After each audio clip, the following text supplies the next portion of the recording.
नमो अरिहन्ताणं नमो सिद्धाणं नमो आयरियाणं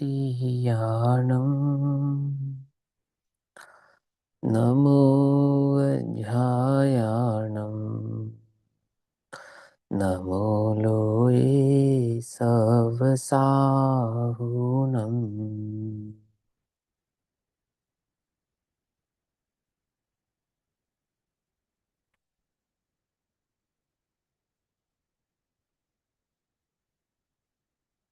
मङ्गलं भगवान् वीरो मङ्गलं गौतमो गणी मङ्गलं कुन्दकुन्दार्त्यो जैनधर्मोऽस्तु मङ्गलम्।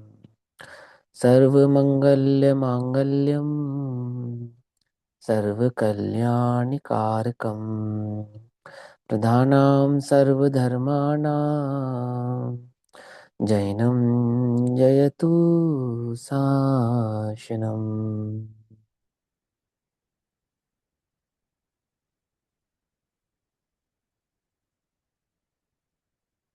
अनेकांत सर्वव्यापक चिद्रूप स्वरूपाय परात्मने स्वोपलब्धि प्रसिद्धाय ज्ञानानंदात्मने नमः।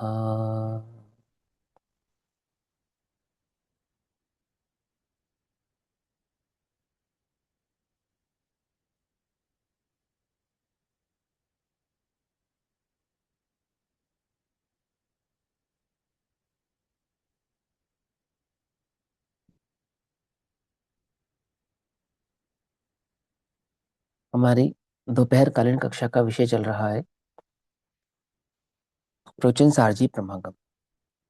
प्रोचन सारजी प्रमागम का स्वाध्याय हम सभी आचार्य अमृतचंद्र देव द्वारा रचित तत्व प्रदीपिका तथा आचार्य जयसेन देव द्वारा रचित तात्पर्य वृत्तीय टीका के आधार से कर रहे हैं। भाव चल रहा है गे तत्व प्रज्ञापन महाधिकार। इस गे तत्व प्रज्ञापन महाधिकार को आचार्य जयसेन देव ने सम्यक दर्शन का अधिकार भी कहा है ना। सम्यक दर्शन का अधिकार क्यों कहा?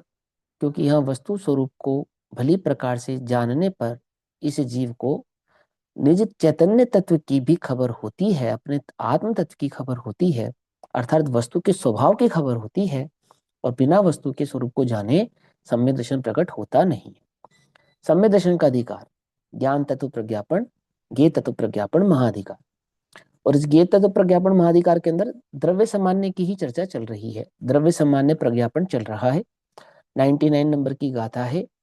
द्रव्य अपने अस्तित्व को कभी छोड़ता नहीं है। द्रव्य गुण पर्याय उत्पाद व ध्रुव इन भावों से युक्त वस्तु का एक अस्तित्व है, और वह कभी द्रव्य से द्रव्यांतर अर्थ से अर्थांतर को प्राप्त होता नहीं है। द्रव्य के गुण और पर्यायों के प्रदेश भिन्न होते नहीं है। एक ही गुण और पर्याय के प्रदेश अपने निजी द्रव्य के होते हैं। इतनी बात हमने भी समझी थी। 98 नंबर की गाथा था। अब देखो पज्जई मुड़ा ही पर समय से कहानी शुरू की गई। ठीक। फिर बाद में समझाया कि असमान जाति पर्यायों में ये जीव मूढ़ है। असमान जाति पर्यायों में ममत्व भाव को धारण करता है, और वस्तु का स्वरूप अब उसको जब सामने उसके प्रत्यक्ष रख रहे हैं, और जहां वस्तु के द्रव्य गुण पर्याय के स्वभाव को भिन्न भिन्न, माने एक द्रव्य के अन्य द्रव्य की अपेक्षा से गुण और पर्यायों का भी भेद है। पकड़ मारी बात? नहीं पकड़ मारी? माने एक द्रव्य के गुण पर्याय अन्य द्रव्य के गुण पर्याय जैसे या उसमय नहीं है, उससे बिल्कुल भिन्न है। ठीक। मैं द्रव्य हूं, मेरे गुण और जो मेरे गुणों का परिणमन जो पर्याय होंगी वो मेरे से क्या होंगी? अभेद होंगी। ये जानकर ये बतलाकर आचार्य देव कहना चाहते हैं कि तू जिन असमान जाति पर्यायों में मूढ़ हो रहा है, विचार तो कर, क्या मूढ़ होने योग्य है? तो किन पर्यायों को अपना कह रहा है? यदि तू पर्याय को अपना कह भी रहा है तो कौन सी पर्याय है वो जिसे तुझे अपना कहना चाहिए? पकड़ में ही बात? नहीं पकड़ में?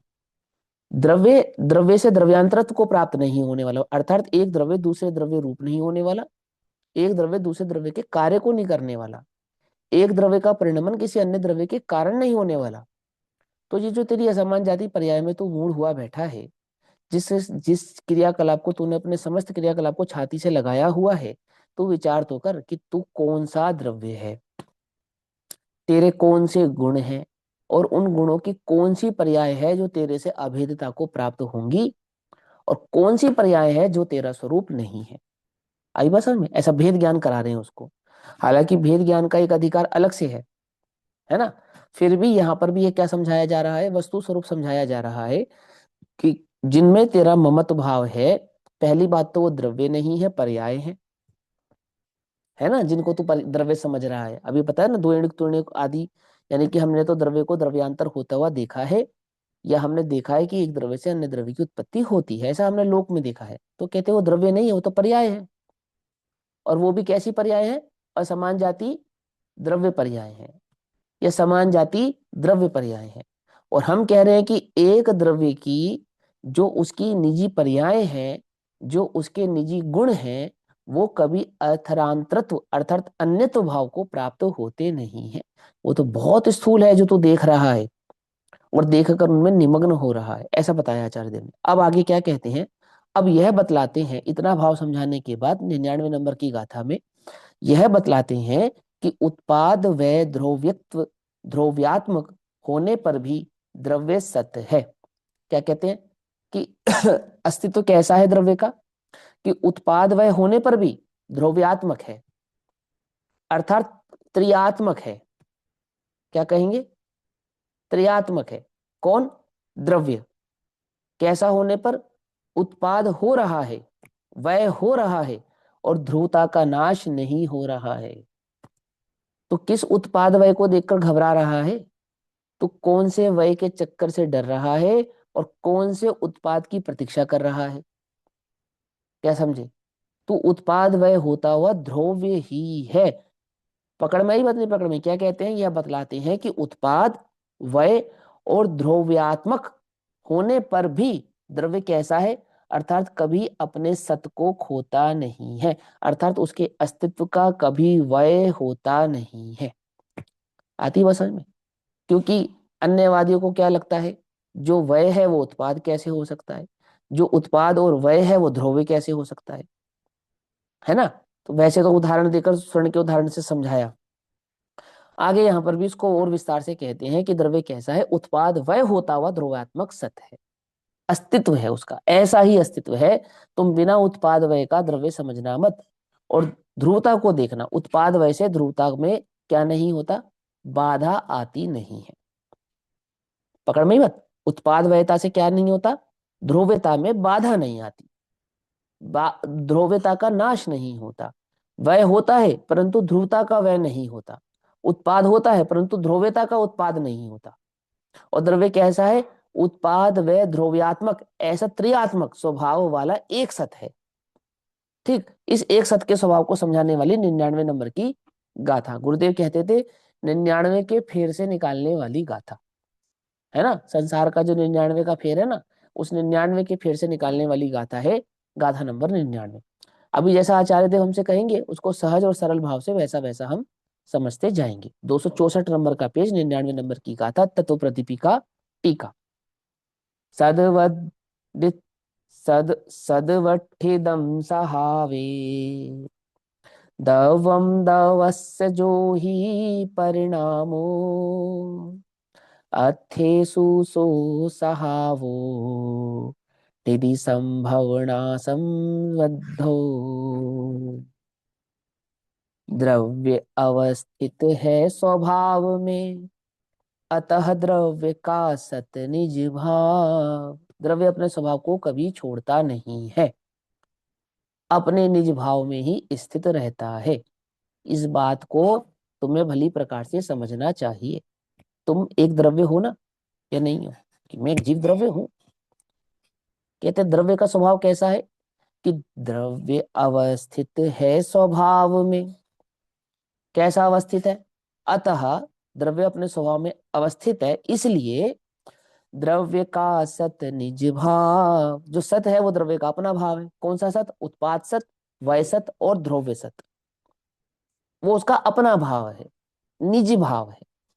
वो उत्पाद होगा तो पर के कारण नहीं होगा, वय होगा तो पर के कारण नहीं होगा, और उत्पाद वह होता हुआ भी ध्रुव्य बना रहेगा, ऐसा उस द्रव्य का अपना एक निजी भाव है। समझो, इस लोक में तुम सबसे ज्यादा घबराते किससे हो? वैसे ही तो घबराते हो।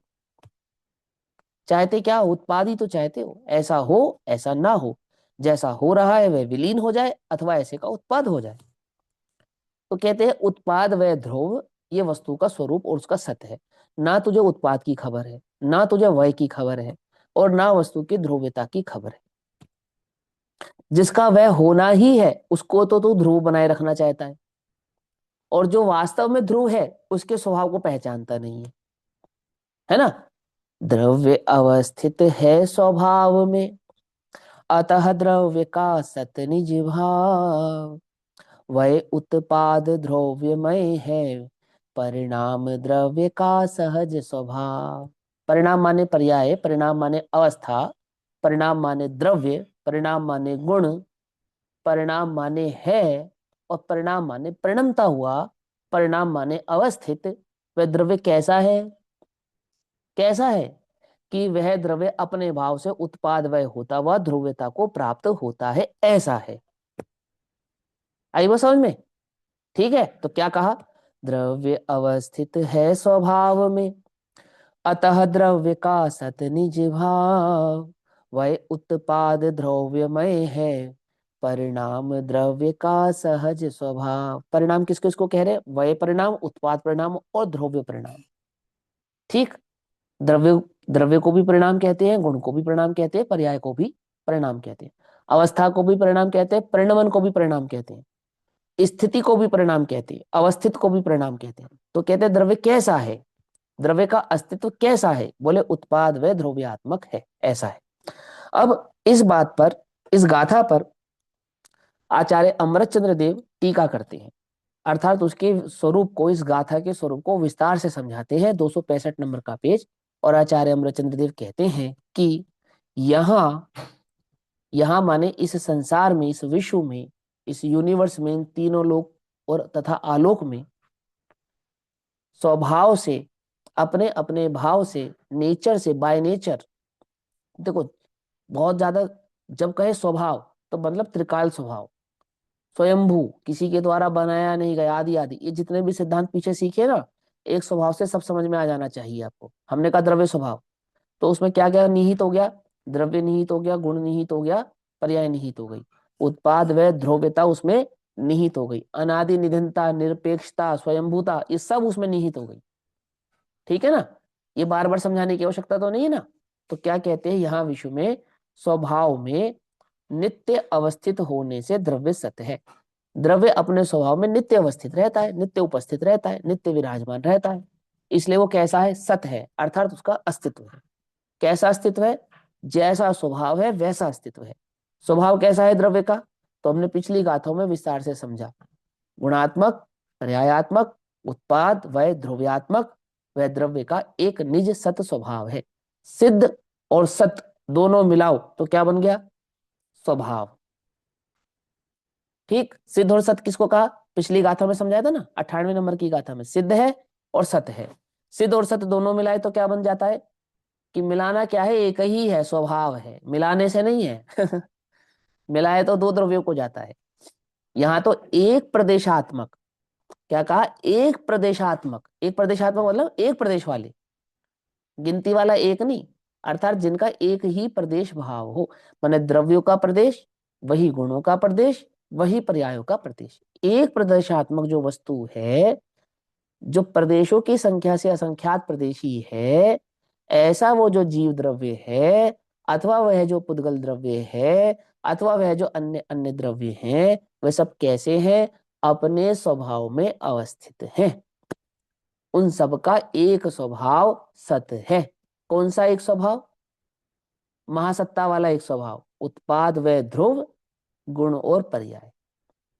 ठीक है ना? इसलिए महासत्ता समझाई थी, क्योंकि हम द्रव्य समझाएंगे यहाँ पर, तो तुम ये मत कंफ्यूज होना, अरे ये कौन से द्रव्य की बात कर रहे हैं, मेरी बात कर रहे हैं, पुद्गल की बात कर रहे हैं? अरे हम द्रव्य के स्वभाव की बात कर रहे हैं।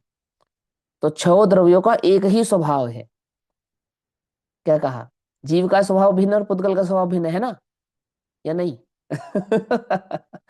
कि जिस स्वभाव से दो द्रव्यों में भिन्नता खड़ी होती है, हम उस स्वभाव की बात नहीं कर रहे हैं। हम तो उस स्वभाव की बात कर रहे हैं जो सभी द्रव्यों का सामान्य है। कौन सा है वो सामान्य स्वभाव? कि प्रत्येक द्रव्य गुणात्मक है, प्रत्येक द्रव्य पर्यायात्मक है, प्रत्येक द्रव्य उत्पाद व ध्रुव्यात्मक है, और एक द्रव्य के अपने गुण पर्यायों से प्रादेशिक भिन्नता नहीं है और अताद्भाविक भिन्नता है।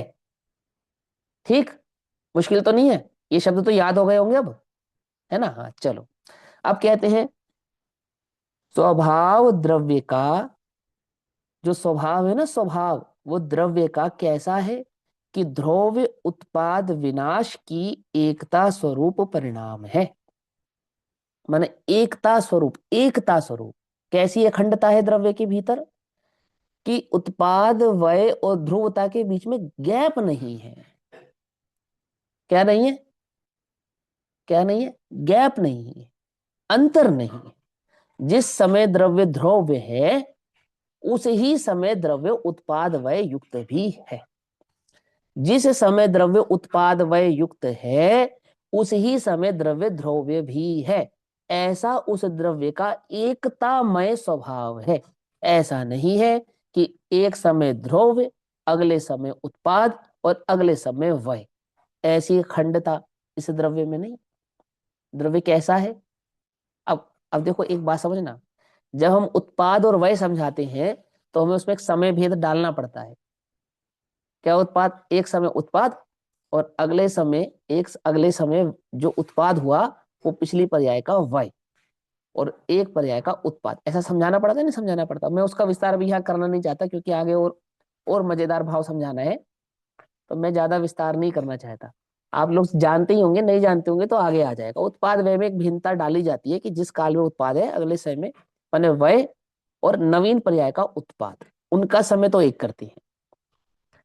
पकड़ में ही बात? नहीं पकड़ में? और मैंने उत्पाद और वय के बीच में एक गैप आ जाता है, एक समय मात्र का अंतर डालते, तो वो अंतर नहीं है यहाँ पर। यहाँ क्या समझाते हैं, यहाँ तो दूसरी बात समझानी है। स्वभाव द्रव्य का, जो द्रव्य का स्वभाव है, अपना भाव है, वो कैसा है? कि ध्रुव उत्पाद विनाश की एकता रूप परिणाम है। उसका एकता रूप परिणाम है, वो द्रव्य का अपना स्वभाव है। कैसा है? द्रव्य ध्रुव बना रहेगा और उत्पाद और वयता को प्राप्त भी होता रहेगा। विनाश माने वय, वय को यहां पर विनाश लिखा, ठीक है ना? और कैसा है वो विनाश? कैसा है विनाश माने क्या? तो आगे विस्तार आएगा, इसलिए मैं यहाँ पे थोड़ी भूमिका बनाता हूं कि द्रव्य में पर्याय का उत्पाद ऐसा उत्पाद नहीं है कि कहीं बाहर से नवीन आकर जुड़ा, और द्रव्य का वय कोई ऐसा वय नहीं है कि द्रव्य में से कुछ छूट गया।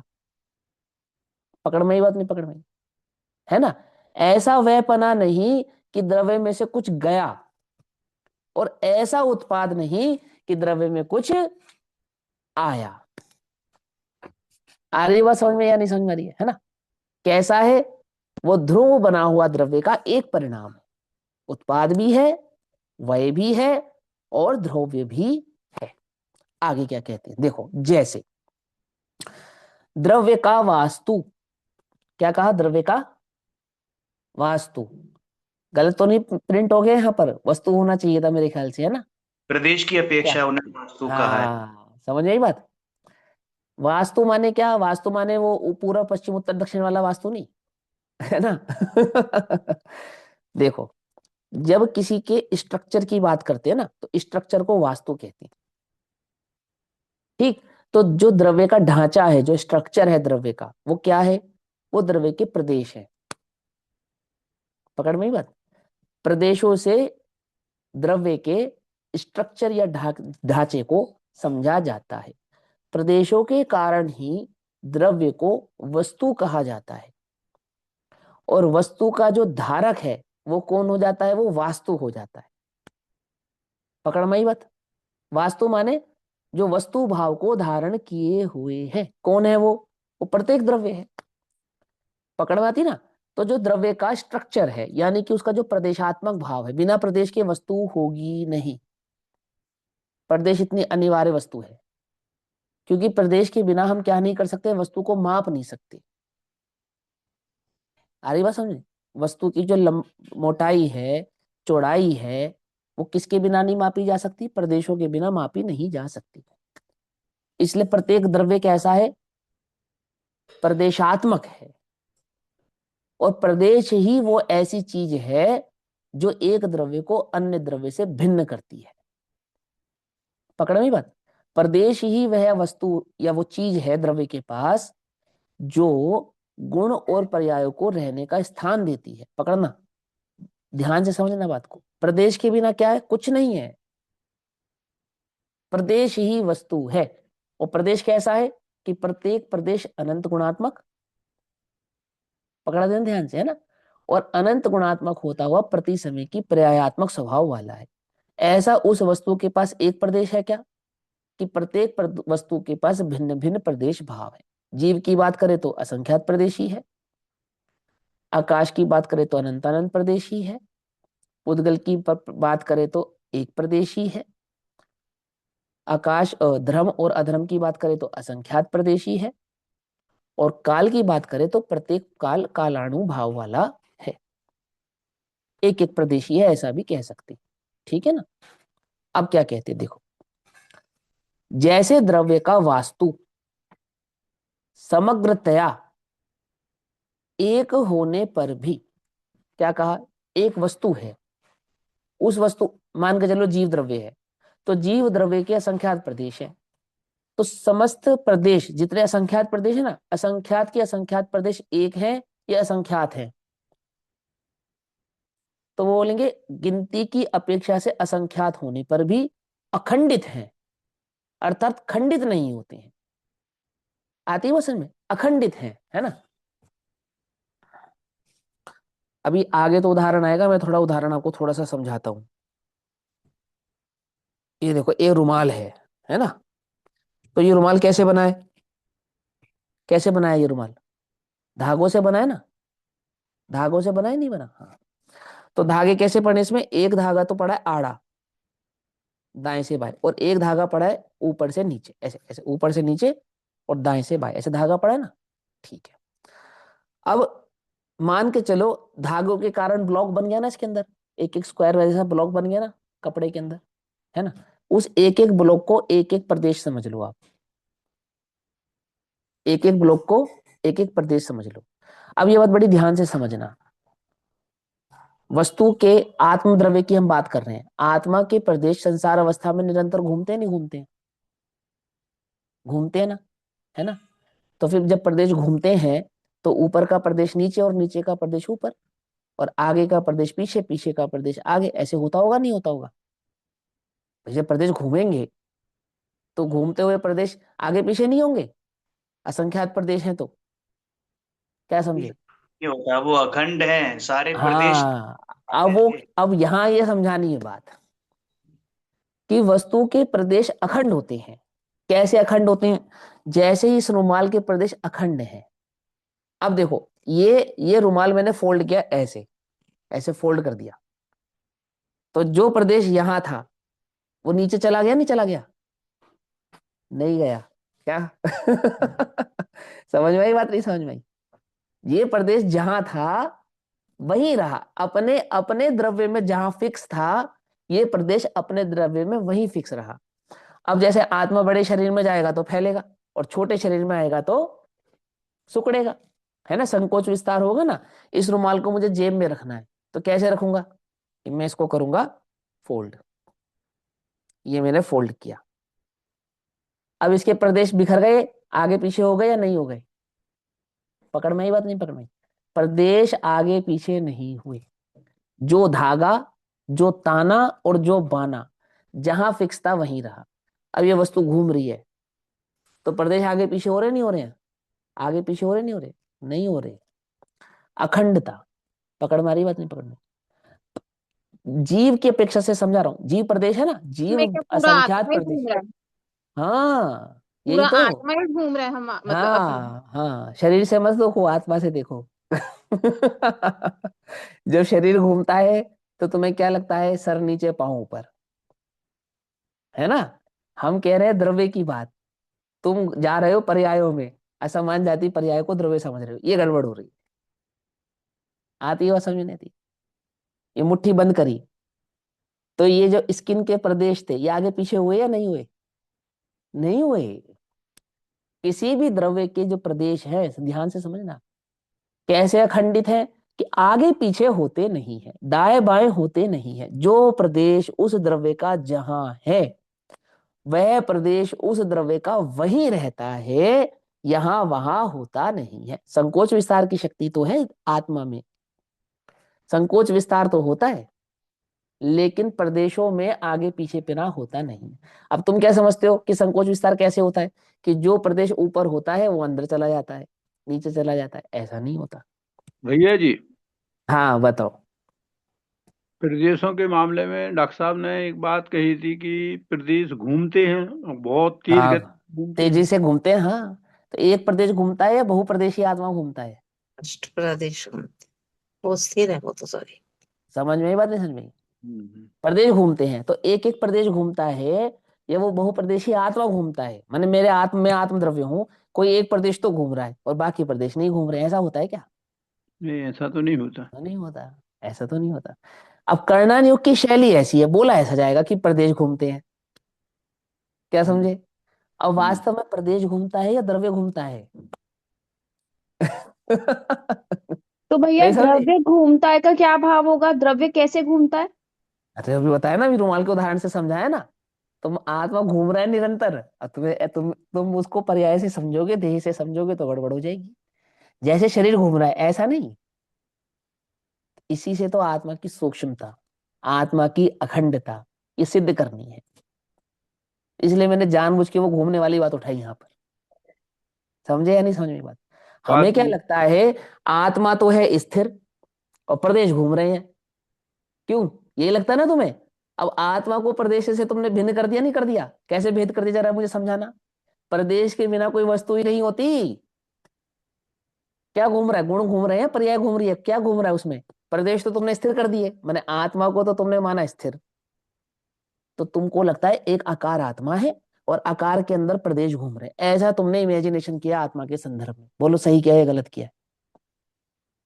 बोलो। नहीं। एक आउटलाइन बना ली आत्मा की, और उसके अंदर प्रदेश घूम रहे हैं तेजी से। भैया क्यों? कई ऐसा ही है लोग ना? कह- हाँ। भैया कई लोग कहते हैं कि बीच में जो 8 प्रदेश हैं वो नहीं घूमते, फिर उसका क्या कंसेप्ट हुआ? हाँ तो ठीक मतलब है ना, उसमें कोई बिल्कुल करेक्ट है, उसमें क्या समस्या है? लो ना, अभी दिखाते तुम्हें 8 प्रदेश नहीं घूमेंगे। ये देखो, ये 8 प्रदेश की जो धुरी होती है ना, धुरी बीच की, ये ऐसे घुमा, जैसे जैसे तुमने एक चक्र को कील पे घुमाया, तो जहां कील अटकी है वो तो एक प्रदेश मानोगे या नहीं मानोगे? वो हम्म। एक प्रदेश नहीं घूमता, बाकी घूमता है। क्या समझे? आई बात समझ में नहीं समझ में? है ना? भैया वो अब भी वो, रोटेट तो होता ही है ना अपने ऐसे। हाँ होता है, होता है, वो भी अपनी धुरी पे रोटेट होता है। अपनी धुरी पे रोटेट होता है। देखो वो बात इसीलिए उत्पन्न होती है, उसका अर्थ ही यही होता है कि द्रव्य अपने प्रदेशों से आगे पीछे नहीं होता ना, इसलिए तुम उन 8 प्रदेशों को फिक्स कर सकते हो। अगर प्रदेश आगे पीछे होंगे तो 8 प्रदेश फिक्स नहीं कर सकते। आई बात समझ में या नहीं समझ में आई? आत्म द्रव्य को तुमने क्या इमेजिन किया है? अब तुम्हारी इमेजिनेशन तोड़ने के लिए मैंने ये बात उठाई कि तुम्हारी तुम्हारी कल्पना में आत्मा का स्वरूप कैसा है, कि एक व्हाइट कलर की धुआं सी आउटलाइन है और उसके अंदर बहुत सारे प्रदेश भरे हुए हैं और प्रदेश तेजी से घूम रहे हैं। ऐसे ही ना इमेजिनेशन? ईमानदारी से पूछना अपने आप से। जी भैया, मैं तो ऐसा यही नहीं है। सोचती थी। मैं तो यही ऐसा समझती नहीं थी। आत्मा, हाँ ऐसा नहीं आत्मा। अब जैसे धरती अपने एक्सिस के अराउंड घूमती है, यहाँ पे ये वाला हाँ, कंसेप्ट लगेगा। हाँ जैसे लगा लो, समझने के लिए समझ सकते हो, लेकिन ऐसा भी नहीं है। भैया बात और ठीक समझा है ना? दो। ये हाँ। इसमें पांचवें ध्रुव हो गया। हाँ क्या? समझा दो। प्रतीकों में भी एक एक उत्पाद एक एक है एक तो। एक करके। हाँ अच्छा, हाँ, नहीं। उत्पाद वे ध्रुव क्या कहना, माला आंटी आप बताइए, आप क्या कह रहे हो? प्रदेशों में आप कह रहे हैं कि स्थिर हैं वो अष्ट प्रदेश, हाँ, लेकिन बाकी घूम रहे हैं। नहीं वो ऐसे स्थिर है, नहीं। वो ऐसे स्थिर नहीं है। अच्छा। वो 8 प्रदेश स्थिर है, वो ऐसे स्थिर नहीं है जैसे स्थिर आप समझ रहे हो। अपनी अच्छा। धुरी पे तो देखो, सुनो, ये ये तुम्हें नजर नहीं आएगा ना। ये इस पे उदाहरण देकर समझाता हूँ। जैसे इस पे ये छपा हुआ है, डोम्स छपा हुआ है, इसके ऊपर छपा है ना, तो ये मैंने इसको घुमाया, तो ये जो डोम्स है वो अपनी जगह पे स्थिर है या घूम रहा है? अपनी जगह पे स्थिर है वो। पकड़ स्थिर में आई है। बात? वो 8 प्रदेश अपने स्थान पर तो स्थिर ही रहते हैं, वास्तव में तो सारे प्रदेश अपने स्थान पर स्थिर रहते हैं, 8 की तो कोई बात ही नहीं है। तुम वहां से कंफ्यूज होते हो कि 8 प्रदेश स्थिर हैं और बाकी घूमते हैं। हम कह रहे प्रत्येक प्रदेश अपने स्वस्थान पर स्थिर रहता है, एक भी प्रदेश आगे पीछे होता नहीं है। वो तो सेंटर समझाना है ना आत्मा का, क्योंकि असंख्यात प्रदेश है, असंख्यात प्रदेश के सेंटर को समझाना है। ठीक, बाकी 8 प्रदेश नहीं घूमते हैं आदि आदि, उसका ऐसा अर्थ मत निकालो जैसा तुमने अपनी इमेजिनेशन में उस आत्म द्रव्य का अर्थ निकाल रखा है। भ्रांति तोड़ने के लिए वो बात उठाई यहां पर मैं। ठीक, तो आत्मा सबसे पहले प्रदेशात्मक भाव से, द्रव्यात्मक भाव से बता रहे फिक्स है, क्योंकि हमें पर्यायों की भी फिक्सनेस बतानी है ना क्रमबद्धता। इसलिए पहले प्रदेशों की से तुम निर्भर हो जाओ कि एक भी प्रदेश आत्मा का क्या नहीं होता, अपने स्वस्थान को छोड़ता नहीं। अब देखो, जैसे आत्मा को फैलाया तो कितना फैलेगा आत्मा, लोक प्रमाण फैल जाएगा, है ना। तो लोक प्रमाण जब फैलेगा तो आत्मा का जो प्रदेश लोक के जिस क्षेत्र पे होगा, अब उस आत्मा को 10 बार फैलाओ और 10 बार संकोच करो, हर बार आकाश के उसी प्रदेश पर आत्मा का वही प्रदेश आएगा जो पहली बार आया था, जो दूसरी बार आया था, जो तीसरी बार आया था। इस रुमाल को मैं एक बार खोलूं चाहे 1 लाख बार खोलूं, लेकिन इसका जो ताना बाना जहां है वो वहीं वहीं लगे। आएगा, बदलेगा नहीं। तुम कहते हो 8 प्रदेश फिक्स है, हम कहते हैं पूरा आत्मा फिक्स है। क्या समझे नहीं समझे? सच्ची बात तो ये है, 8 प्रदेश तो आत्मा के सेंटर को समझाने के लिए है। माने किसी कोई वस्तु होगी तो उसका कोई सेंटर भी होगा, उस सेंटर को उन 8 प्रदेशों से समझाते हैं। और 8 प्रदेशों वाली कोई बहुत बड़ी बात थोड़ी है, उसको नहीं जानोगे तो क्या होगा। सेंटर समझाने के लिए वस्तु है, क्योंकि वस्तु का एक आकार है, एक प्रकार है, एक स्वरूप है, उसकी एक लंबाई है, एक उसकी ऊंचाई है, उसकी एक चौड़ाई है, ये समझाने के लिए, इसका विश्वास दिलाने के लिए उस वस्तु का वहां पर निर्णय कराते हैं। आती है समझ में? हाँ, अब भैया अंकल जी आपका क्या प्रश्न था? हाँ एक मिनट बोलो भैया, बोलो। तो जो प्रदेश आँख के नीचे आए फिर वहां हाँ से वो देखते हैं, ये बात हाँ, ऐसे ही तो होता एक है एक या नहीं? हाँ सच्चाई, हाँ सच्चाई है ना, वो भी समझाता हूँ। ज्ञानी अंकल आपका क्या क्वेश्चन था, आप पूछाइए। तो बहन जी ने बात कही है, बिल्कुल हाँ वही मैं कह रहा हूँ कि भाई जो हाँ आत्मा के प्रदेश, सभी प्रदेश देखते हैं, सभी प्रदेश में। हाँ हाँ, 6 ऑप्शन पूरे प्रदेश में होता है, वो मैं समझा देता हूँ क्या कैसे कार्य करता है। वही हाँ समझना है कि भाई जो आँख के प्रदेश आए हुए हैं यहाँ पर, हाँ तो हाँ, घूमते हुए आए हैं कि वही प्रदेश देखते हैं जहाँ वो स्थित है। नहीं नहीं तो नहीं, मैं वो भी बतला देता हूँ। हाँ और मोहित भी आपका क्या प्रश्न है, आपका क्या है वो भी बता दो, हाथ की हाथ। था कि ये जो कंपन हो रहा है ये तो संसारिक अवस्था में है, अयोग केवली तक, सयोग केवली तक ये हाँ कंपन हो रहा है। तो ये हाँ हाँ योग विभाविक पर्याय समझा जाएगा ना, क्योंकि सिद्ध अवस्था में तो ऐसा पढ़ने में आया है कि वहां पर कंपन होता नहीं है हाँ प्रदेशों हाँ, तो ठीक है ना, विभाविक पर्याय है ना, उसमें क्या बात है। योगों के में। कारण होता है ना, आत्मा में होने वाले प्रदेशों के कंपन को योग कहते हैं, और योग विभाव है, उसमें कोई बात नहीं है। देखो आत्मा का 2 स्वभाव है ना, स्थिर स्वभाव है, और स्थिर स्वभाव में होने वाला जो अस्थिरपना है, यानी जो घूमनापना है, वो विभाव है, बस सिंपल सी बात। ठीक है ना। तो अब वो दूसरे वाले प्रश्न पे आते हैं कि आंख के पास आत्मा के जो प्रदेश हैं वही देखेंगे, बाकी शरीर तो देखेगा नहीं आत्मा के प्रदेशों में, है ना, ये प्रश्न है। तो जो प्रदेश देखने वाले हैं, क्या वही प्रदेश देखते हैं या संपूर्ण आत्मा में देखने का भाव रहता है ना, एक प्रश्न है ये। तो देखो बात सीधी सी बात समझो, तुमने 1 चम्मच चीनी दूध में मिलाई और घोल दी, अब तुम्हें कौन से दूध का सिप मीठा लगेगा?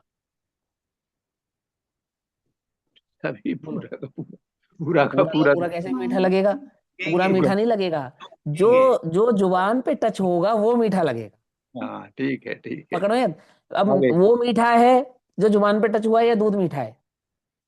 दूध मीठा है। हाँ, लेकिन मिठास का एहसास उसी दूध के कणों का होगा जो ये रसना से टच करेंगे, है अच्छा ना। अब तो ऐसे ही आत्मा के जो भी प्रदेश आंख के सामने आएंगे वो देखने का काम करेंगे, जो कान पे जाएंगे वो सुनने का काम करेंगे, जो नाक पे आएंगे वो सूंघने का काम करेंगे। अब बदल रही है, तो हाँ जो उसके सामने जाता है वही कार्य करने लग जाता है। स्पर्शन में जो कार्य करेंगे वो स्पर्शन का कार्य, अब यही प्रदेश आंख में आएंगे तो देखने का काम करेंगे, यही कान में जाएंगे तो सुनने का करेंगे। पकड़ में ही बात नहीं, पकड़। बहुत बढ़िया बहुत बढ़िया वो अभी तो तक। 6 ऑप्शन पूरे आत्मा में है, हाँ, समझे, उस संबंधी 6 ऑप्शन तो पूरे आत्मा में है। आत्मा कोई खंडित थोड़ी है कि इतने प्रदेशों में क्षयोपम मानोगे और इतने में नहीं मानोगे। पर भैया अभी हाँ आपने बोला कि प्रदेश ऐसे नहीं घूमते जैसे हम समझ हाँ रहे हैं, तो जैसे हाँ, हम ठीक है समझ ना। रहे हैं उसी के समझने से तो वो कभी आंख में जाएंगे, कभी कान में जाएंगे, कभी नाक अरे में ऐसे जाएंगे कैसे ना। जाएंगे प्रभु। ये देखो, ये मान के चलो, ये ये रुमाल है ना, इसको आत्मा मान लेते हैं, सफेद धवल आत्मा। धवल नहीं होता आत्मा, ठीक है। तो ये आत्मा है ना। और आंख यहाँ है, आंख यहाँ है। अब ये आत्मा के प्रदेश घूमेंगे। अब आंख कहाँ है, अब आंख कहाँ है, अब आंख कहाँ है, अब आंख कहाँ है, ये देखो ऐसे। ये देखो, आंख तो अपनी जगह पे रहने वाली है। अब ये जो प्रदेश यहाँ देखने का काम कर रहे थे और नीचे स्पर्शन का काम कर रहे थे, तेजी से घूमते हुए ये आंख के पास आए। अब ये देखने का काम करने लगे और नीचे वाले स्पर्शन का कार्य करने लगे। ये अच्छा। देखने का कार्य करने लगे, बाकी स्पर्शन का कार्य करने लगे। अब ये इतनी फ्रिक्वेंटली हो रहा है, कोई एक प्रदेश थोड़ी देख रहा है। ये एक समय में पूरा आत्मा कितनी बार घूम रहा है, तुम कल्पना नहीं कर सकते। आ रही बात समझ में नहीं आ रही? अब ये तो मुझे प्रदेशों की अखंडता समझानी है, इसीलिए ये बात उठाई। आती है बात समझ में, नहीं आती है? अरे यार यार, बहुत बढ़िया, बहुत। हाँ, आत्मा के संदर्भ में जो कल्पना हम किए बैठे हैं, उसका निराकरण होना बहुत जरूरी है। क्यों? इसीलिए तो तुम ज्ञान की कल्पना माथे में करते हो। क्या बुद्धि कहाँ है तुम्हारी? हृदय स्थान पर है ना मन। अरे आत्मा, पूरा सर्वांगिक आत्मा ज्ञानमय है। पूरा सर्वांगिक आत्मा दर्शनमय है, चारित्रमय है, सुखमय है, वीर्यमय है। कैसा है वो आत्मा? आती है समझ में, है ना। तो देखो क्या कहा, जैसे द्रव्य का वास्तु, इसलिए हमने वास्तु की बात करी ना यहाँ पे आचार्य देव ने। वास्तु माने चीज वो पूछो भैया। संख्यात प्रदेश है। हाँ बोलिए जब बोलिए। आपके सामने एक प्रदेश आया तो उसमें जो दिखा वो पूरे प्रदेश में महसूस होता है एक साथ। नहीं नहीं नहीं नहीं, उसी वही ऐसा प्रदेश। सिर्फ क्षयोक्षम वही भाव तो, प्रदेश। हाँ मैंने देखो, देखने का कार्य तो पूरा ही आत्मा कर रहा है। हाँ, वही तो देखने का कार्य तो पूरा, लेकिन अब ऐसे हाथ थोड़ी देख पाएगा। यहाँ आत्मा के प्रदेश है या नहीं है? है ना। है ना। तो इसको इसके कैसे देखेगा बताओ? नहीं, जैसे अपन ने एक प्रदेश में देखा तो अगर जैसे हम एक ये चीज मानेंगे, दूसरी अगर हम ये दूसरी मानेंगे दूसरी कि को जो सालों प्रदेश, महसूस होती ना। हाँ यदि हम ऐसा मानेंगे कि यहाँ देखने वाले प्रदेशों ने पूर्ण संपूर्ण आत्मा ने देखा, यदि ऐसा मानोगे, हम्म, तो ये हाथ को भी देखने की क्षमता प्राप्त हो जानी चाहिए। फिर ये हाथ भी देख सकता है। फिर देख रहा है ये हाथ या नहीं देख रहा है? ये हाथ मैंने उधर करा, दिखाई दे रहा है मुझे? नहीं दिखाई दे रहा। वो क्षयोपम तो उतना ही कार्य करेगा जितना उसका निमित्त नैमित्तिक संबंध उस इंद्रिय के साथ रहेगा, लेकिन क्षयोपम की शक्ति वो संपूर्ण आत्मा में व्याप्त रहेगी।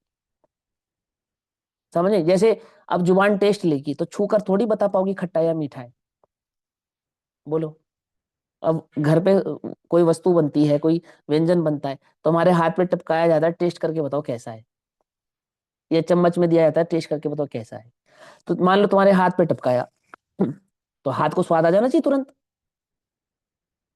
ऐसा तो नहीं होता। स्वाद तो रसना में ही आएगा, जबकि क्षयोपम पूरे आत्मा में है। स्वाद लेने का क्षयोपम तो पूरे आत्म प्रदेशों में है, लेकिन स्वाद लेने के क्षयोपम का कार्य वही प्रदेश करेंगे जो उस समय रसना में व्याप्त रहे होंगे। ऐसे तो बड़ी गड़बड़ हो जाएगी जैसे हम समझेंगे तो। हाँ बोलो भैया, मोहित भैया आप भी पूछो, क्या प्रश्न है? द्रव्येंद्रिय और भावेंद्रिय का ऐसा निमित्त नैमित्तिक संबंध है संबंध है, हाँ। की हाँ। तरफ जो क्लेश आते हैं तो उसी हम्म। समय वो भावेंद्रिय जो वो जान। परिणमित हो जाते हैं, हाँ हाँ। इसलिए उनके बीच में उनको भाव इंद्रिय संज्ञा प्राप्त होती है, प्रदेशों को भाव इंद्रिय संज्ञा प्राप्ति इसलिए होती है।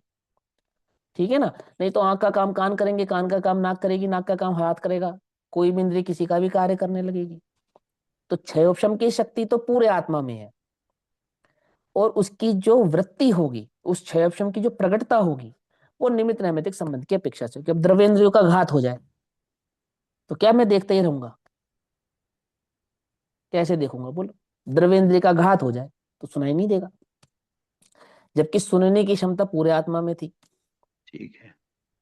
पकड़ में ही बात नहीं? पकड़ में ही? ऐसा हाँ, ये वस्तु का स्वरूप ऐसा है।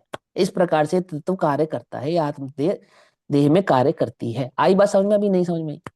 कोई प्रश्न है तो पूछ सकते हो। अब बहुत आगे बढ़िया। बढ़ते हैं, भैया वास्तु एक से चीज समझाते हैं। एक हाँ चीज और बताइए, हाँ। जैसे अभी आपने कहा कि द्रव्येंद्रिय का घात हुआ तो मतलब तो प्रदेश हाँ नहीं है हाँ ना। लेकिन हाँ जैसे कितनी बार ऐसा नहीं होता, जैसे वो पैरालिसिस हो जाता है या फिर हमारी आंख वैसे तो ठीक है बट नहीं दिखाई देती, तो क्या वो और कुछ दिन प्रदेश बाद में? दिखाई देने लगता है।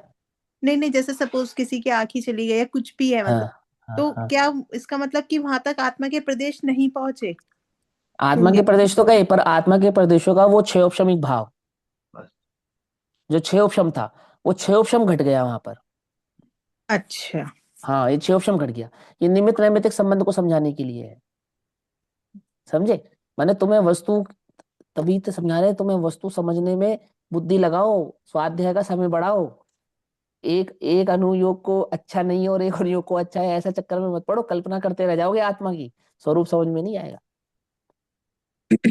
समझे नहीं समझे? उसका स्वरूप समझो अच्छे से, विस्तार से, भली प्रकार से, निश्चिंतता आती है। ज्ञान, ज्ञान अनाकुल होता है, अनाकुल होता है। नाना प्रकार के प्रश्न है, नाना प्रकार के, और नाना प्रकार के समाधान है।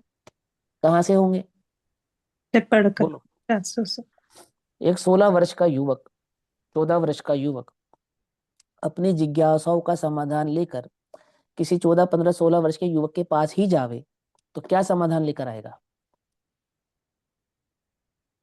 बोलो, क्या भी समाधान नहीं, लाएगा? कुछ वही नहीं नहीं लाता। लाएगा। 14 वर्ष की, 15 वर्ष की, 16 वर्ष की कन्या अपने जिज्ञासाओं का समाधान समाधान लेने के लिए कहाँ जाए? अब तुम अज्ञानियों के प्रश्नों का समाधान कहाँ होगा?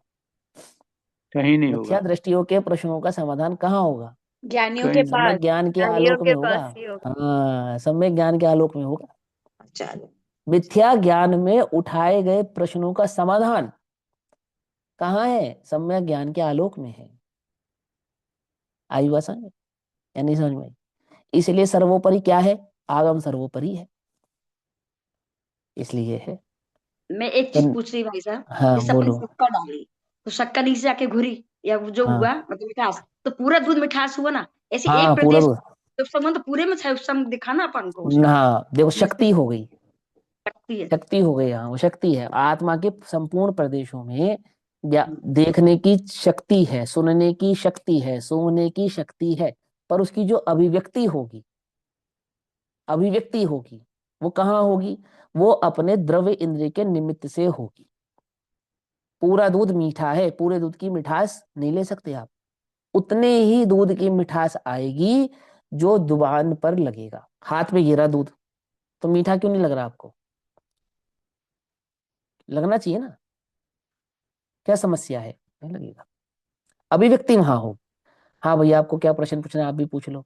दिए क्या नाम है, आंटी ने जो कहा उसमें वो है ना तत्वार सूत्र का, लब्धो लब्धोपयोगो भावेंद्रिय, की हम्म। जो हाँ, की लब्धि उपयोग, हाँ, भाव इंद्रिय जो है, वही तो बताया ना, कि वो द्रव्य इंद्रिय का निमित्त पाकर ही कार्य करेगी। ठीक है ना? आई बस समझ में? माने वो दूध तो मीठा है, पर उसकी मिठास को उंगली डाल के नहीं चख सकते आप। कान पे डालोगे तो नहीं चखोगे, देखोगे तो स्वाद नहीं आएगा, सूंघोगे तो स्वाद नहीं आएगा। स्वाद तो रसना इंद्रिय के निमित्त से ही आएगा। हाँ, शक्ति पूरे आत्म प्रदेश में। शक्ति क्यों मानेंगे हम? क्योंकि प्रदेश घूम रहे हैं भैया। जो प्रदेश एक समय पहले इस रचना में थे, दूसरे समय में वही प्रदेश नहीं है, तीसरे समय में अखंडता भी वही तो प्रदेश है। सिद्ध करनी है ना और भैया, अखंडता भी अखंडता। सिद्ध करनी है। हाँ, तो अब प्रदेशों का घूमना भी है, उनकी अखंडता भी है, प्रदेशों का आगे पीछे होना भी नहीं है, उसकी क्षयोक्षम शक्ति भी है, और क्षयोक्षम की वृत्ति यानी कि प्रकटता भी है। ऐसा वो वास्तु, वास्तु समझाया मैंने तुम्हें, उत्तर पूर्व पश्चिम दक्षिण, समझ में आ गया? आत्मा का वास्तु है ना। आत्मा के वास्तु में एक अच्छी बात यह है कि इसमें जोड़ तोड़ नहीं कर सकते आप। अपने घर के वास्तु में तो कर सकते हो क्या, कि वो नॉर्थ का किचन उठा के वहां ले जाओ, और वहां का टॉयलेट वहां ले जाओ, वहां का बेडरूम वहां ले जाओ। आत्मा में नहीं हो सकता भैया। आत्मा का वास्तु तो कैसा, फिक्स्ड है, प्री फिक्स्ड है ना। हाँ, इसके वास्तु में कोई गड़बड़ नहीं है, निर्दोष वास्तु है एकदम। तो देखो क्या कहते हैं, जैसे द्रव्य का वास्तु, प्रत्येक द्रव्य का वास्तु समग्रतया अर्थात पूर्णतया एक होने पर भी, अखंडित होने पर भी विस्तार क्रम में परिवर्तमान। अब उसके विस्तार क्रम में परिवर्तमान अर्थात उस वस्तु के प्रदेशों को फैला लिया जावे, है ना। विस्तार क्रम में परिवर्तमान, उसके जो सूक्ष्म अंश हैं वे प्रदेश हैं। पकड़ में मत, माने वस्तु का प्रदेश क्या है? यदि वस्तु को फैलाओ तो फैलाने पर वो वस्तु का जो अंश प्रकट होगा, अंश प्रकट होगा इन सेंस जिससे उस वस्तु को मापा जाएगा, वो मापने का जो अंश आंशिक भाव है उसका नाम प्रदेश। मतलब गुणों के प्रदेश नहीं होते, पर्यायों के प्रदेश नहीं होते, द्रव्य के प्रदेश होते हैं। ये समझाने, पहले तो ये समझो, है ना। अब देखो, ये तो पूरा प्रसिद्ध कथन है ना कि गुणों के प्रदेश नहीं होते और पर्यायों के प्रदेश नहीं होते। ये तो बिल्कुल प्रसिद्ध कथन है, तो धवला का ही कथन है, एकदम मूल ग्रंथ का कथन है। तो जिन पर्यायों के प्रदेश ही नहीं होते, उन पर्यायों के प्रदेश द्रव्यों से भिन्न कैसे होंगे? नहीं समझे? भाई पर्याय के प्रदेश द्रव्य के प्रदेश से भिन्न है। तो पहले तो ये सिद्ध करो कि पर्याय के प्रदेश होते हैं या नहीं होते हैं। भिन्न तो हम बाद में सिद्ध करेंगे। आई बात समझ में? ऐसा कहकर मैं समय सार की उस गाथा का अपमान नहीं कर रहा हूं, मैं तो तुम्हें वस्तु स्वरूप समझाने और समझने का जो नयात्मक दृष्टिकोण है वो समझा रहा हूं, है ना। भाई तो अंधे से कहे कि भैया कि देख के चल, किससे कहा तुमने? अंधे से कहा। तो प्रश्न चिन्ह किस पे खड़ा होगा? है तुम पे ही खड़ा होगा कि भैया पहले तो ये सिद्ध करना पड़ेगा कि तेरे पास आंखें है या नहीं है। तू अपनी बता, तेरे पास आंखें हैं और तुझे ये नहीं पता अंधे अंधा किसे कहते हैं, उस पे आंखें नहीं है मतलब प्रदेश पर्याय के भिन्न है। तो पहले ये तो बताओ पर्याय के पास प्रदेश है? भिन्न तो बाद में सिद्ध करेंगे हम, होते ही नहीं। अब जो चीज उस पे है ही नहीं उसको उससे अलग कैसे करोगे, है ना। यहाँ कहते हैं प्रदेश किसको कहते हैं? वो जो वस्तु जिससे मापी जाती है, जिससे वस्तु का विस्तार क्रम समझा जाता है, जिससे वस्तु का स्ट्रक्चर समझा जाता है, उसे प्रदेश कहते हैं। ठीक, आगे वो सूक्ष्म अंश है, वो प्रदेश है। इसी प्रकार द्रव्य की वृत्ति अर्थात द्रव्य का अस्तित्व, द्रव्य की उपस्थिति, इसी प्रकार द्रव्य की वृत्ति समग्रतया एक होने पर भी, द्रव्य की अवस्था कैसी है, द्रव्य की स्थिति या उसकी वृत्ति कैसी है, समग्रतया एक है, एक होने पर भी प्रदेशों की अपेक्षा से भिन्न भिन्न है ना। माने जीव असंख्यात प्रदेशी है, उद्गल एक प्रदेशी है, धर्म धर्म असंख्यात प्रदेशी है, ऐसा। तो वो क्या कहते हैं? इसी प्रकार द्रव्य की वृत्ति, उसकी उसका जो अस्तित्व है, उस द्रव्य का जो अवस्था है, या यूं कहो उस द्रव्य का जो नेचर है वो कैसा है, समग्रतया एक होने पर भी। अब कहते प्रवाह क्रम में प्रवर्तमान उसके जो सूक्ष्म अंश हैं वे परिणाम है। अब दो बातें आ गई इसके अंदर। अब यहां पे दूसरा शब्द क्या आ गया? प्रवाह क्रम। क्या कहा? प्रदेशों की अपेक्षा से अखंडित होने पर भी पर्यायों की अपेक्षा से, परिणमन की अपेक्षा से प्रवाह क्रम। प्रवाह कैसे समझा जाता है? प्रवाह पर्यायों से समझा जाता है। द्रव्य अनादि से अनंत काल तक का है, अनादि अनंत है, ये प्रवाह क्रम है द्रव्य का। पकड़ में आती है? बात में नहीं पकड़ में आती है? द्रव्य की स्थिति या उसका जो वास्तु है वो उसका प्रादेशिक भाव है, और द्रव्य की जो विस्तारता है अर्थात उसकी अनादि निधनता है वो कैसा है? उसका विस्तार, वो विस्तार क्रम पर्यायात्मक दृष्टि से समझा जाता है। जिस प्रकार आपने प्रदेशों की अखंडता से वस्तु को समझा, उसी प्रकार द्रव्य का जो स्वभाव है वो समग्रतया अखंडित होने पर भी यदि प्रवाह क्रम से देखा जाए, यानी भूतकाल, वर्तमान काल और भविष्य काल के इस प्रभाव से समझा जाए, तो उसके जो जो प्रवाह क्रम में प्रवर्तमान है, यानी जो प्रवृत्ति कर रहा है, परिणमन कर रहा है, भूतकाल में भी था, वर्तमान में भी है, आगे भी होगा, वो जो सूक्ष्म अंश है वे सब क्या है? वे सभी के सभी अंश उसके परिणाम है। परिणाम है यानी कि उसकी अवस्थाएं हैं, उसकी पर्याय हैं। ठीक। अब प्रदेशों की अपेक्षा से असंख्यात प्रदेशी और प्रवाह की अपेक्षा से अनादि अनंत, है ना। भूतकाल में वस्तु के प्रदेश नहीं है और भविष्य में वस्तु के प्रदेश नहीं है। प्रदेश कहाँ है? वर्तमान में है। लेकिन प्रवाह कहां तक है वस्तु का? भूतकाल में भी है और भविष्य में भी है।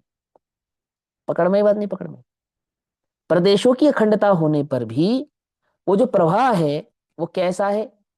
कि वो प्रवाह उस वस्तु का सूक्ष्म अंश, वो जो सब है वो परिणाम है। अब इसका विस्तार आगे करेंगे। जैसे विस्तार, विस्तार का मतलब समझ गए ना, जब आएगी विस्तार की बात तो आएगी प्रदेशों की बात, जब आएगी प्रवाह की बात तो आएगी पर्यायों की बात। कोई कंफ्यूजन है इसके अंदर?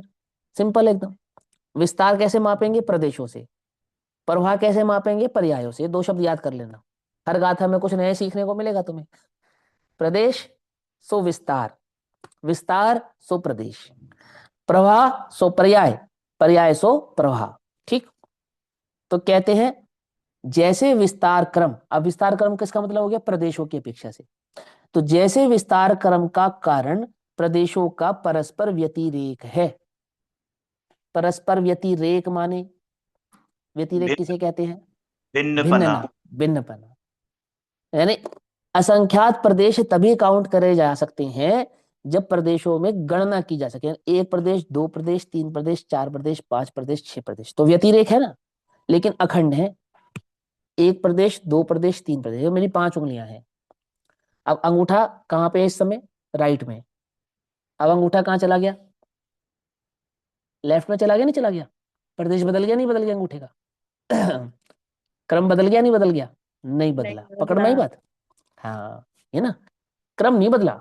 चलो अब तो बदल गया क्रम, अब भी नहीं बदला। अरे यार कैसी बात कर रहे हो, क्रम बदल गया। ये देखो क्रम बदल गया। ऐसे बच्चे पूछते थे ना बड़ी उंगली कौन सी है, तो उंगलियों का क्रम बदल जाता था, नहीं बदल जाता था? नहीं बदलता था। आती बात समझ में? नहीं आती? प्रदेशों का क्रम नहीं बदलेगा। प्रदेश कैसे है? अखंडित है ना? वो कैसे रहेंगे? है तो 5, लेकिन कैसे हैं? अखंडित है तो असंख्यात, लेकिन कैसे हैं? अखंडित है। तो गिनती की अपेक्षा से असंख्यात है, यह उनका व्यतिरेकपना है। परंतु व्यतिरेक होते हुए भी कैसे हैं? अखंडित हैं। यानी आप एक अंगूठा उठार के यहाँ और ये छोटी उंगली उठार के अंगूठे पे ऐसे नहीं कर सकते आप, है ना? वो प्रदेश अपने स्थान पर, स्वस्थान पे कैसा है? फिक्स्ड है। घूमेगा, संकोच होगा, विस्तार होगा, एम्बोज होगा, बहुत कुछ होगा। चींटी के शरीर में भी जाएगा, हाथी के शरीर में भी जाएगा, समुद्रघात के समय लोक प्रमाण भी होगा, इतना सब कुछ होगा, लेकिन प्रदेशों का क्रम नहीं बदलेगा। आती बात समझ में? नहीं समझ में आती है ना? क्रम वही का वही रहने वाला है। ऐसे यहां समझाते हैं कि जैसे विस्तार क्रम का कारण प्रदेशों का परस्पर व्यतिरेक। हमने वस्तु के विस्तार को कैसे समझ लिया? कि प्रदेशों में गिनती की जा सकती है, समझे? व्यतिक्रम अर्थात उनके प्रदेशों की खंडता, यानी कि प्रदेशों की गिनती की जा सकती है, ऐसा। उसी प्रकार जैसे प्रदेशों को काउंट करके आत्मा के विस्तार को समझा जा सकता है, द्रव्य के विस्तार को समझा जा सकता है, उसी प्रकार प्रवाह क्रम का कारण परिणामों का परस्पर व्यतिरेक है। अर्थात प्रवाह कैसे समझा जाता है? पर्यायों की भिन्नता से समझा जाता है। पकड़ में ही बात? प्रदेशों की भिन्नता से वस्तु को मापा जाता है और प्रवाह को पर्यायों की अपेक्षा से समझा जाता है, क्योंकि पर्यायों में खंडता करेंगे तभी अनादि अनंत काल तक उस वस्तु को सिद्ध कर पाएंगे कि मारीच और वर्धमान एक है या भिन्न भिन्न है। कि प्रवाह क्रम का व्यतिरेकपना तो यह दर्शाता है कि मारीच भिन्न है और महावीर भिन्न है, और प्रदेशों का अखंडपना यह समझाता है वो ही मारीच है जो यहाँ वर्तमान में महावीर है। पकड़ में ही बात? नहीं पकड़ में ही, है ना? तो क्या कहते हैं कि प्रदेशों के व्यतिरेक यानी प्रदेशों की काउंटिंग से तो द्रव्य के विस्तार को समझते हैं, और पर्यायों की काउंटिंग से द्रव्य के क्रम को समझते हैं, विस्तार प्रवाह क्रम को समझते हैं। ये पर्याय पहले थी, ये पर्याय अब है, आगे पर्याय बाद में होगी, आदि आदि, ये पर्यायों से समझ में आता है, पर्यायों की काउंटिंग से समझते हैं।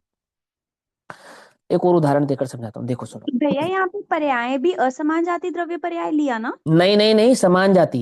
अरे फिर एक हम द्रव्य की मारीच बात और चल रही है। महावीर, जब मारीच और महावीर बोल रहे हैं तो फिर हम हाँ कौन सी तो पर्याय ले रहे हैं? कौन सी पर्याय लेंगे? जीव द्रव्य था वहां पे, उसकी बात कर रहे हैं। मारीच महावीर तो उदाहरण तुम्हारे को समझाने के लिए दिया है मैंने। मारीच कौन था? मारीच शरीर था, या मारीच वो आत्मा को ही मारीच कहा जा रहा था? मारीच कह किसको रहे थे हम? अब महावीर किसको कह रहे हैं हम? शरीर को। असापेक्षित कथन है ना? उस आत्मा को ही महावीर कह रहे हैं ना, वो शरीर की सापेक्षता से। और अब देखो अनंत सिद्ध हो गए, ठीक है ना, अनंत सिद्ध भगवान हो गए। अब सभी सिद्धों का एक जैसा स्वरूप है, सभी सिद्धों के एक जैसे गुण हैं, सभी सिद्धों के प्रदेश भी एक जैसे हैं, प्रदेश एक से मैंने काउंटिंग में, और गुण सारे सब एक, ऐसा तो नहीं कोई सिद्ध छोटे कोई सिद्ध बड़े हैं, ऐसा तो नहीं। अच्छा, अब अनंत अनंत सिद्धों में से कौन से सिद्ध महावीर की पर्याय कहते हैं, कैसे पहचानोगे बोलो? पहचान पाओगे नहीं पहचान पाओगे? शरीर की सापेक्षता से ही, अंतिम नहीं। शरीर की देखो, हम तो ये कह रहे पहचान तो पहले नहीं पहला पाएंगे प्रश्न लेकिन उत्तर। कहेंगे ऐसे ही। अरे कैसी बात कर दी तुमने यार, तुम्हारा केवल ज्ञान किस काम का जो तुम ये ना पहचान पाओ अनंत आत्माओं में से कौन सी आत्मा महावीर की है क्या? अरे तुम क्या कर रहे हो, क्या गड़बड़ कर रहे हो, क्या समझे? उन अनंत अनंत जीव द्रव्यों में, सिद्धों में अनंत अनंत सिद्धों में कौन से भगवान महावीर हैं, ये केवल ज्ञान नहीं जान पाएगा। जानेगा। ये सिद्ध अवस्था, कौन से सिद्ध अवस्था, कौन से सिद्ध हैं जो महावीर की पर्याय से आए हैं? पर्याय से। प्रवाह क्रम, प्रवाह क्रम से। प्रवाह क्रम। वो प्रवाह क्रम का उस द्रव्य के साथ अवस्थित नहीं होने पर भी अभाव नहीं है, और अभाव होने पर भी वो अवस्थित नहीं है। हमें तुम्हें पूरी अखंडता समझने, पूरी क्रमबद्धता भी समझाई जाएगी इसके अंदर पर्याय की। गुरुदेव ऐसे थोड़ी कहते थे 99 के चक्कर से निकालने वाली गाथा है क्या? समझे या नहीं समझे ये बात? ध्यान से समझना। क्या कहते हैं, जैसे विस्तार क्रम का कारण प्रदेशों का परस्पर व्यतिरेक है, व्यतिरेक है यानी कि एक प्रदेश, दो प्रदेश, तीन प्रदेश, माने एक प्रदेश दूसरे प्रदेश से भिन्न है, तभी हम उसको काउंट कर पाएंगे। अखंडित भी है लेकिन भिन्न भी है। दूसरी बात, उसी प्रकार जो प्रवाह क्रम है यानी कि पर्यायों का जो प्रवाह है, उसके कारण परिणामों का परस्पर व्यतिरेक है, यानी परिणमन का परस्पर व्यतिरेक बना होता है। संसार अवस्था, सिद्ध अवस्था, मुक्त अवस्था, अमुक्त अवस्था, पहला गुण स्थान, दूसरा गुण स्थान, चौथा गुण स्थान, पांचवा गुण स्थान, ये जो भेद आ रहा है, सम्यक दृष्टि, मिथ्या दृष्टि, 4 गति 84 लाख योनियों का जो परिणमन है, ये तो बहुत स्थूल उदाहरण दे रहे हैं ना आपको, क्योंकि स्थूलता से समझा रहे हैं। अभी समान जाति के चक्कर में मत पड़ो, हम तो एक जीव की बात कर रहे हैं, है ना? वो जीव का जो जो प्रवाह विस्तार क्रम से परिणमन हो रहा है, वो भिन्न भिन्न है या एक है?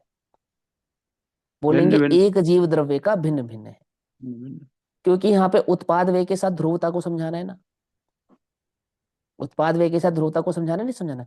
तो उत्पाद व्यय कहाँ समझाएंगे? यही समझाएंगे, एक उत्पाद एक व्यय, एक उत्पाद एक व्यय, एक उत्पाद एक व्यय, और जीव ध्रुवता और ज्यों की त्यों बनी हुई है, ज्यों की त्यों बनी हुई है, ऐसे समझाना। हाँ सरला आंटी, क्या पूछना है आपको? अनम्यूट करो पहले। हाँ, वो केवल केवल ज्ञानी का जो आप महावीर भगवान की बात, तो केवल ज्ञानी जानता, अपन तो नहीं जान सकते। हाँ, हाँ, तो भाई केवल ज्ञान की अपेक्षा से तो पूछा था, अभी तो तुम एक को भी नहीं जान सकते। माने जब हम केवल ज्ञानी होंगे तो हम अनंत सिद्धों में से कौन से सिद्ध भगवान महावीर की पर्याय के सिद्ध हैं, ये बात हम जान सब कुछ पाएंगे नहीं जान जान पाएंगे? तो कैसे जानोगे, कैसे मालूम चलेगा? केवल ज्ञान के ज्ञान में तो सब हाँ, आता है बात ना। केवल ज्ञान की बात नहीं है, बात उस वस्तु का स्वरूप है। हाँ, केवल ज्ञान तो स्वरूप को जानेगा, हम्म, क्योंकि मुझे केवल ज्ञान है इसलिए मैंने जान लिया, बात इतनी नहीं है। बात ऐसी है कि वस्तु का स्वरूप ऐसा है इसलिए मैंने ऐसा जाना। केवली भगवान मुझे जीव कहते हैं इसलिए मैं जीव हूं, या मैं जीव हूं ये केवली भगवान ने जाना है। द्रव्य गुण पर्याय के स्वरूप को केवली ने नहीं बनाया है, केवली ने द्रव्य गुण पर्याय के स्वरूप को जाना है, जैसा है वैसा जाना है। पकड़ में ही बात नहीं, पकड़ में है ना? ये 22 वर्ष बाद द्वारका जलेगी, ये केवली ने जलाई नहीं है क्या, कि भगवान आपने देख ली सिर जल गई, जैसे हम कहते हैं ना लोक में, तुमने कहा था इसलिए ऐसा हो गया। तुम नहीं कहते तो क्या पता नहीं होता, काली जुबान। तो तुम क्या कहोगे बताओ आदिनाथ भगवान को, नेमिनाथ भगवान को क्या कहोगे जब वो द्वारका जलने की बात कर रहे थे? काली जुबान है? अरे भाई, लोक में प्रवाह कर्म पर्यायों का कैसा है अभी समझेंगे, फिक्स है, अनुस्यूति से रचित, ऐसा आएगा भाव, है ना? लेकिन अभी तो समय हो गया, तो आगे की चर्चा हम कल करेंगे। तब तक के लिए सभी को जय जिनेन्द्र, ओम एक नमः मिनट, एक सिद्धेभ्यो। मिनट। हाँ हाँ जी, बोलिए बोलिए। मैं ये कह रहा हूँ कि जो मारी से महावीर तक का जो जीवन था उनका, वो प्रवाह क्रम में जाएगा, क्योंकि असंख्यात हाँ, पर्याय हो गई उस समय। हाँ, पर्याय का समस्त भाव प्रवाह क्रम में ही जाएगा। क्योंकि असंख्यात ठीक है, पर्याय हुई। हाँ, बराबर। प्रवाह क्रम में जाएगा। हाँ, वो तो कोई बात ही नहीं, प्रवाह क्रम है वो, ठीक है। और कुछ? बस बस। ठीक, जय चलो, जिनेन्द्र। जय जिनेन्द्र, ओम नमः सिद्धेभ्यः।